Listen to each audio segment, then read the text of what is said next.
Upaya hukum banding yang dilayangkan Verdi Sambo atas vonis hukuman mati dirinya ditolak Pengadilan Tinggi DKI Jakarta kemarin. Dengan demikian, ex-Kadif Propam Polri itu tetap menjalani hukuman mati sebagai terpidana kasus pembunuhan berencana mantan ajudannya Nofriansah Yosua Huta Barat. Melihat hal ini, keluarga mendiang Yosua menanggapinya sesuai harapan. Pengacara keluarga Yosua Martin Simanjuntak mengatakan, sebagaimana dilansir dari Kompas TV, keputusan hakim yang menolak banding adalah harapan orang tua Yosua. Mengingat Verdi Sambo dengan rencananya menghabisi nyawa anak dari Rosti Simanjuntak dan Samuel Huta Barat itu. Namun dari kacamata hukum, upaya kasasi dan peninjauan kembali tentu menjadi hak hukum bagi Verdi Sambo.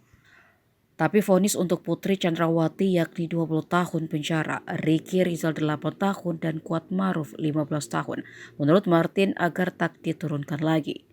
Dari sisi kemanusiaan, Martin berharap agar Sambo kembali melakukan kasasi dengan alasan untuk mempertahankan hidup. Sebab menurut Martin, idealnya seseorang harus punya rasa mempertahankan hak hidupnya, karena jika tidak tentu akan berbahaya. Mengenai keringanan, Martin juga melihat kemungkinan bisa saja terjadi jika Verdi Sambo mau mengakui perbuatannya membunuh Yosua. Sebab selama persidangan kemarin, sampai detik ini Sambo belum juga mau mengakui. Ia pun berharap di kasasi nantinya akan ada hal baru terungkap agar hukuman Sambo bisa diturunkan. Abuse of power, sehingga harus ada batas yang jelas dan tegas tentang hal-hal apa yang wajar dan patut, serta kapan suatu perintah dari atasan bisa dilaksanakan secara sah. Semuanya tentu untuk tatanan kehidupan yang lebih baik dalam rangka bermasyarakat, berbangsa, dan bernegara.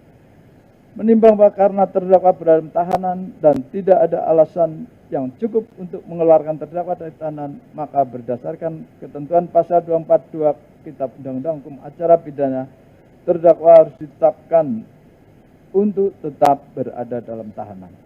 Menimbang bahwa karena terdakwa dijatuhi hukuman, maka secara hukum harus dibebani untuk membayar biaya perkara, kecuali apabila dijatuhi pidana mati atau pidana seumur hidup, maka biaya perkara dibebankan pada negara.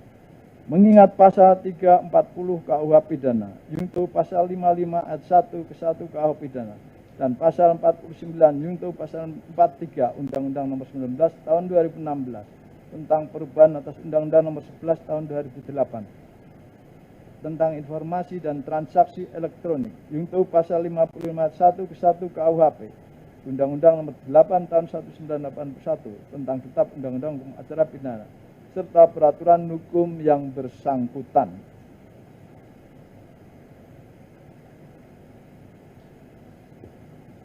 Mengadili: 1. Menerima permohonan banding dari terdakwa Verdi Sambo SH MH dan penuntut umum pada Kejaksaan Negeri Jakarta Selatan. Kedua, menguatkan putusan Pengadilan Negeri Jakarta Selatan nomor 796/PIB/2022/PN Jakarta Selatan tertanggal 13 Februari 2023 yang dipintakan banding tersebut. Ketiga, menetapkan terdakwa tetap berada dalam tahanan. Keempat, membebankan biaya perkara kepada negara. Demikian diputuskan dalam rapat permusyawaratan Majelis Hakim Pengadilan Tinggi DKI Jakarta pada hari Senin tanggal 10 April 2023 oleh Singgih Budi Prakoso, Sarjana Hukum Master Hukum sebagai Hakim Ketua, Ewit Sutriyadi, Sarjana Hukum Master Hukum, H. Mulyanto, Sarjana Hukum Master Hukum, Abdul Fatah, Sarjana Hukum Master Hukum, dan Tony Pribadi, Sarjana Hukum Master Hukum, sebagai hakim-hakim anggota. Putusan tersebut pada hari Rabu, tanggal 12 April, diucapkan dalam sidang yang terbuka untuk umum oleh Ketua Majelis dengan dihadiri oleh hakim anggota tersebut, dibantu oleh Budiarto SHMH Panitera Pengganti pada Pengadilan Tinggi tersebut, tanpa dihadiri oleh penuntut umum dan terdakwa atau penasihat hukum terdakwa.